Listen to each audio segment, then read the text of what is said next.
Donc, developers.redhat.com. Donc, est-ce que je peux installer Red Hat Enterprise Linux sans payer? Oui. 16 fois. OK? Donc, n'importe qui ici, c'est ce que je vais vous montrer. Moi, j'ai pris mon compte personnel Gmail. J'ai créé un compte sur Red Hat. Il m'a demandé ma profession. J'ai dit Home, ou je me souviens plus que j'ai écrit.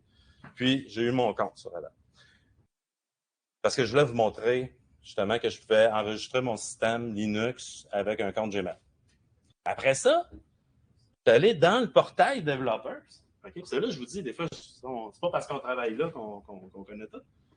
Fait que je suis allé dans le portail, je me suis fait explorer la quantité d'informations qu'il y avait là-dedans. C'est incroyable. C'est incroyable. C'est un peu ça que je veux partager aujourd'hui. OK? Vous allez voir, chercher des cheat sheets. On parlait de contribution tantôt, là. Tu sais, d'avoir une compagnie qui est là gratuitement, paf, et vous donne des e-books, et vous donne des cheat sheets Linux, qui vous donne de l'aide pour faire votre travail. Il y a des gens tantôt, monsieur ici, puis qui cherchent des administrateurs système. Ben, si ça fait, je sais pas, un petit moment, vous n'avez pas touché à. Vous n'avez pas administré des systèmes parce que vous avez pris un rôle de PO, n'importe quoi. Pour de bonne ou mauvaise raison. De directeur de compte. Directeur de compte, ben, mettons, là. Là, vous voulez vous remettre dedans. Ben, c'est une bonne place pour aller voir. C'est gratuit. Allez voir ça.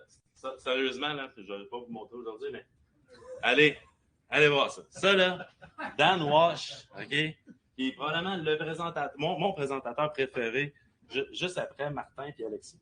Mais non, mais il explique ça, Linux, d'une façon, écoute, c'est incroyable. C'est incroyable. Il explique pas la commande, il dit pas comment. Il explique le concept derrière ce Linux. OK? Parce que Set and Force 0, c'est pas une bonne option. Qui fait Set and Force 0? C'est la réponse au Slack. Très bon. Excellent.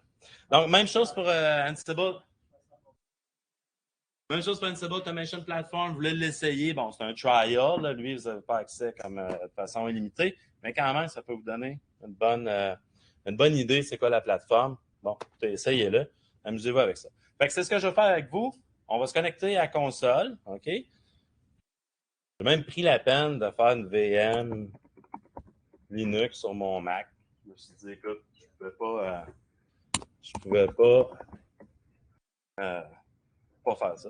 Comment dit. Donc, je me suis parti une petite RHEL 9.2. Et puis mon Mac, c'est un M1. C'est quoi un M1? C'est du ARM.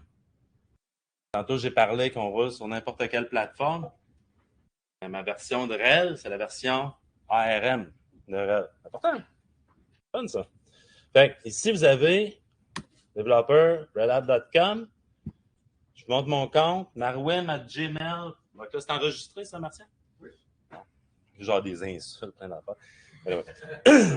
Fait que vous voyez, bref, j'ai créé ce compte-là vraiment à titre personnel. OK? Donc, première des choses, learn. Quand je m'en viens ici, OK, on regarde, je parlais des cheat sheets tantôt. Donc, c'est ça, il y a évidemment les features, bon, les bash, bon, exemple, bash command. Ça peut être super intéressant. Moi, honnêtement, si j'avais un script bash à faire, probablement que j'ai besoin de ça. Ça fait un petit bout de temps. Donc, download, pif, paf, pouf, et regardez ici. Fait que là, c'est comme un petit aide-mémoire là, sur certaines commandes qu'on risque d'oublier. Je pense que même il va jouer avec les fonctions à la fin. Bref, des aides comme ça.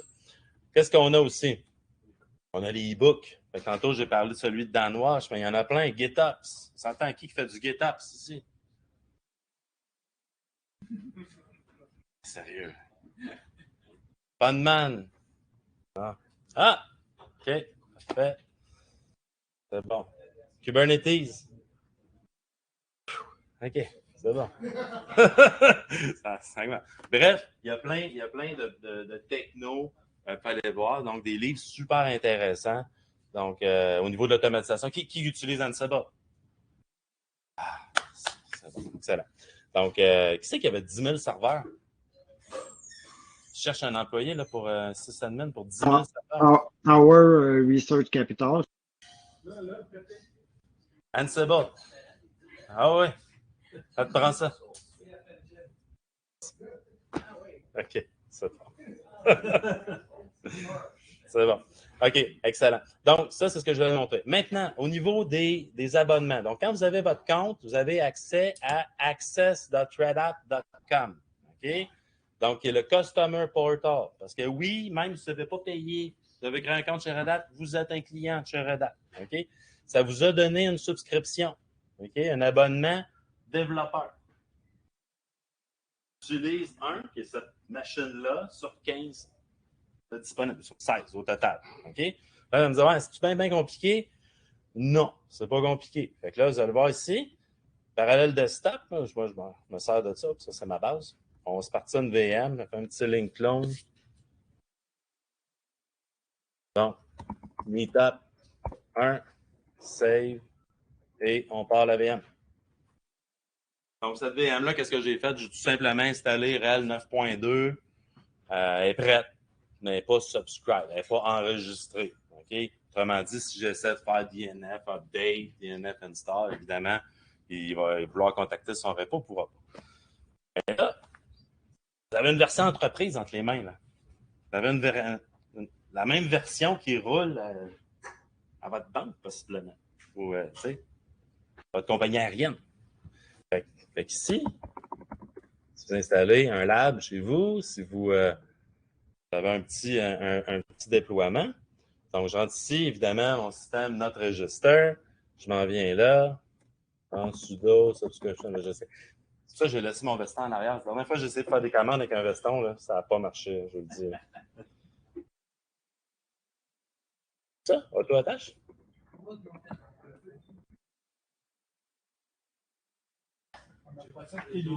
Ouais. Ben, même moi, contrôle, shift, plus. Merci. Ça, attache. Ah, nom d'utilisateur. Parfait. marwin@gmail.com.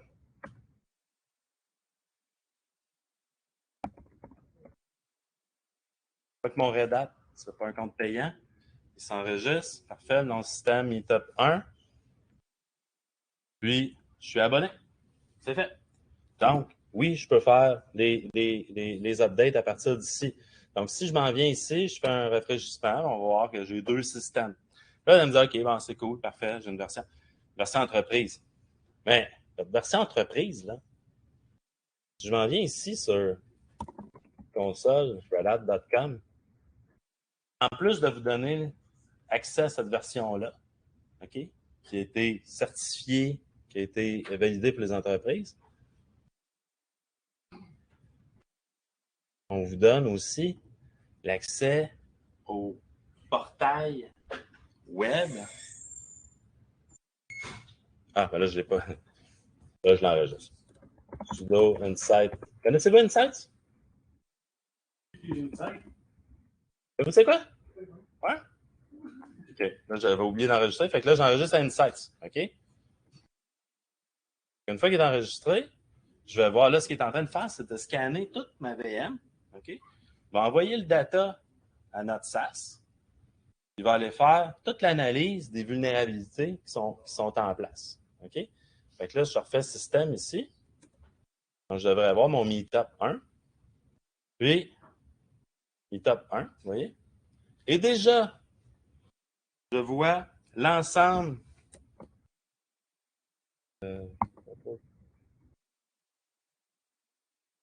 Là, je vois ici toutes les vulnérabilités qui sont présentes sur mon système.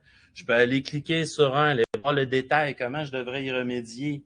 Même, il va me proposer des playbooks si je veux pour aller remédier à telle ou telle vulnérabilité. Gratuitement. Okay? Fait que si vous avez votre petit parc à la maison, votre lab, vous pouvez avoir l'assurance d'avoir vraiment un système très, très, très bien protégé, si on veut. Puis finalement, dernière chose, en fait, deux dernières choses, j'espère que je ne pas trop. Saviez-vous que chaque système, c'est pas la bonne Red Hat vient avec ce qu'on appelle une web console. Saviez-vous ça? Là, je retourne mon Mac, OK? Puis je me connecte en HTTPS sur ma machine Linux, OK? Pour l'administrer. Autrement dit, il y a un bon pourcentage de commandes, comme moi, ça fait longtemps que je n'ai pas fait. Ben, il y a beaucoup d'administrations que je peux faire à même le portail. OK? C'est comme exemple, aller voir le CPU. C'est sûr, je peux faire SSH dans ma chaîne, je vais faire top, on va le voir. OK? Là, regardez, je l'ai dans le portail. Je vois les security updates, les logs. Bon. C'est Journal D, là, je cherchais le pattern puis tout. Là, vous avez un petit UI pour le faire. Même chose, storage, LVM, des belles commandes LVM, c'est le fun, mais vous pourriez tout le gérer à travers ça. Ça, c'est inclus aussi. Vous avez accès à ça. C'est juste d'activer. Et le projet communautaire en arrière, c'est Cockpit. Vous avez déjà entendu parler de Cockpit. C'est un projet, puis là, je suis allé voir sur GitHub, là, j'ai comme pas le temps de vous montrer, mais les deux top contributeurs, ben, c'est deux gars de Red Hat qui contribuent au projet. Ce qui est le fun, c'est que Cockpit, on peut l'installer sur Ubuntu, vous pouvez l'installer sur n'importe quel système, right? Ben, dans Red Hat, a cru bon de l'inclure, de le mettre préinstallé dans sa distribution, parce que, justement, aujourd'hui, avoir une gestion web-based, c'est comme, c'est plus que courant. Même au niveau des conteneurs, encore une fois, si je voulais créer un conteneur, je peux le créer à partir d'ici. OK? Donc, je vais juste montrer un petit peu qu'est-ce qui vient avec votre abonnement gratuit. Tu actives par défaut ou faut que tu le... Non, c'est ça, il faut que tu fasses un système CTL, Enable, Cockpit Socket, puis là, il part. Tu n'as pas besoin de l'installer. Il faut juste activer le service.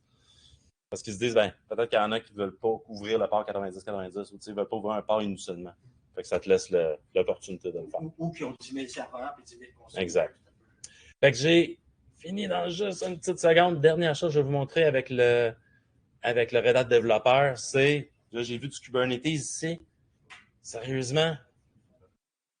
Vous voulez essayer Kubernetes?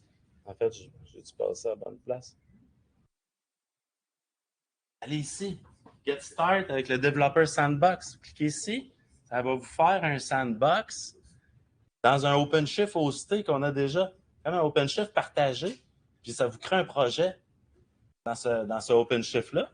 Puis là, vous pouvez vous amuser avec le sandbox. OK? Donc là, je ne sais pas, il est rendu où mon bouton. Ah, c'est sandbox. Ah!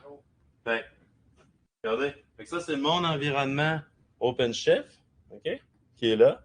Donc, voyez, workload, mes pods. Bon, là, évidemment, j'ai rien. Là, mais si je voulais créer un déploiement, quelque chose, fait que là, je peux m'amuser avec Kubernetes. C'est installé. Rien à faire. OK? Fait que vous voulez tester des YAML, vous voulez parfaire vos connaissances au niveau de Kubernetes. Vous l'avez là. Là, vous allez me dire, ouais, c'est OpenShift, c'est pas Kubernetes. S'il vous plaît. C'est une distribution de Kubernetes. OK? Nous, on a assemblé, on a rajouté des outils, mais on est toujours aligné avec la version upstream de Kubernetes. Si ça serait de montrer avec mon compte gratuit les downloads sur access.com. Oui. Tous les downloads auxquels tu as accès. C'est juste un compte gratuit, mais il va se comporter exactement comme si vous étiez un JP Morgan Chase ou un Orange ou un NTT Docomo. Ça vous donne accès à tous les downloads, tous les packages et tous les sources de tous les packages. Tout à fait. Sans exclusion. Exact. Merci beaucoup de clarifier parce que regardez ici, effectivement, tous nos clients, je ont accès à ça ici, ont accès à les télécharger, bon, que ce soit Red Hat Enterprise Linux mais, ou autre. Et regardez, les sources sont là. On va parler des sources, c'est sûr, c'était le sujet du jour. Downloader le DVD de source. Et là. Et tout ça avec un compte gratuit. Oui, parce que. Exact, parce que regardez ici. Je connectais avec mon Marwin. Gmail. OK? Le sandbox OpenShift, il est bon 30 jours. Après ça, il efface tout ce qu'il y a dedans, et on part. Une petite débug par rapport à ta Exact. Donc, j'ai effleuré le sujet. Écoutez, je pourrais vous en parler encore pendant une autre demi-heure. Des tutoriels interactifs, il y a des cours en ligne carrément.